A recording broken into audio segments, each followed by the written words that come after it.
Okay, now that আমরা জানলাম যে কিভাবে আমাদের ব্ল্যাঙ্ক রো বা ব্ল্যাঙ্ক কলাম আইডেন্টিফাই করতে হবে। So let's jump in to the most one of the most thing যেটা সবচেয়ে আমরা ইউজ করি, দ্যাট ইজ সর্টিং, যেটা আমরা ইনিশিয়ালি স্টার্ট করেছি অ্যাবাউট সর্টিং। সো অফকোর্স আমরা এখন বুঝতে পেরেছি যে জেনে গিয়েছি যে সর্টিংয়ের জন্য we don't have to select. So all we have to do is select that particular কলামের কোনো একটা পার্টিকুলার সেল। ফর ইনস্ট্যান্স, আমার যদি এখন কাস্টমার ওয়াইজ ইনফরমেশন চাই, so I will have to select the customer column anywhere, doesn't matter, এবং saute গিয়ে আমি বলবো A to Z or Z to A।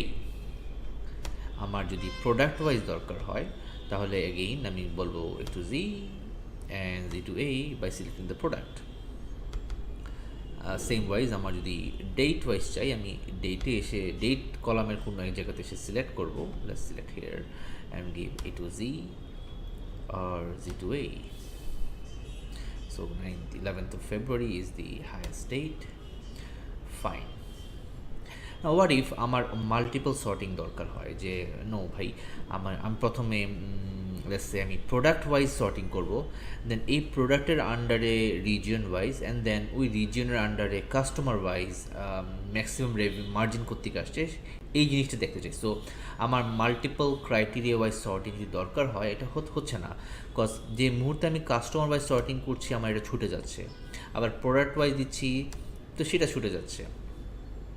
So একসাথে পুরো কম্বিনেশন ওয়াইজ যদি সর্টিং করতে হয় তাহলে এই সর্টিংয়ের একটা বিশাল বড় একটা বাটন দেখতে পাচ্ছি আমরা, সেখানে সিলেক্ট করতে হবে। সো এইখানে we can declare different rules. So প্রথমত আমি চাই প্রোডাক্ট ওয়াইজ, দেন আমি চাই রিজিয়ন ওয়াইজ, অ্যান্ড দেন আমি চাই customer wise, and then finally আমরা চাই margin wise, smallest to largest, no, largest to smallest, and the once we select it, পুরো জিনিসটা এই প্রোডাক্ট ওয়াইজ সবগুলো বক্সেস চলে আসলো, b for box and then b for Barishal.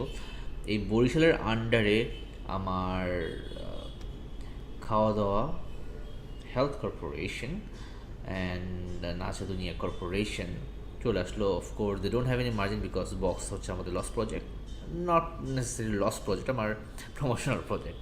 However, this one, okay, color pencil, yeah, that makes sense, So 60, 50, 70, কেন 70? Because okay, regionটা change হয়েছে।